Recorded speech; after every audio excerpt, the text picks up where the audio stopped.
طاسة على النار هنزل فيها بحبتين كبار من البصل متقطع جوانح زي ما احنا شايفين كده، معلقتين من الزيت النباتي هشوحهم نص تشويحة.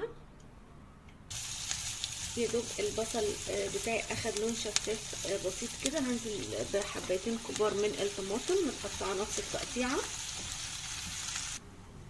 دلوقتي هنزل بالتوابل، ملح وكمون وفلفل اسود ومكعب مرق وده اختياري، وتوابل فراخ وحبهان، طبعا اي توابل موجوده عندنا او التوابل اللي احنا بنحبها. معلقه صويا صوص، معلقه صغيره مستردة.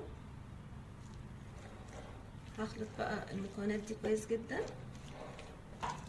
دلوقتي معايا كيس حراري، هحط معلقتين كده من الخليط اللي معايا ده في الكيس من تحت.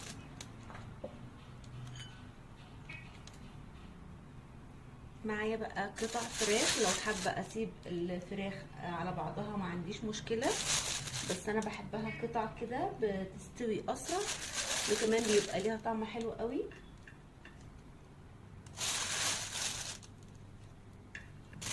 دلوقتي بقى هوزع باقي الخليط على سطح الفراخ بتاعتي بالشكل ده كده.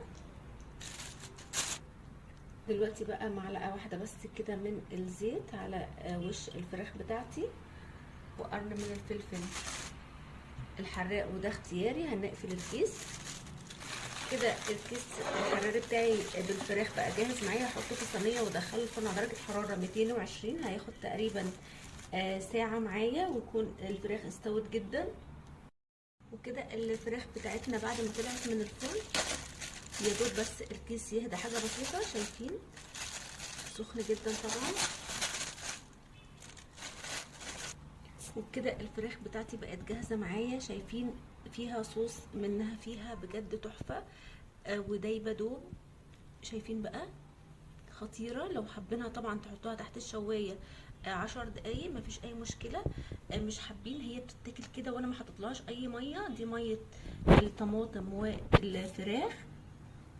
الصوص طبعا ده تحفه مع الرز. يا رب وصفه النهارده تكون عجبتكم، واللي جربوا الوصفه وتعجبوا يا ريت يسيب لي رايه في كومنت، واللي اول مره يشوف قناتي يعمل اشتراك، واللي يعجبه الفيديو يعمل لايك.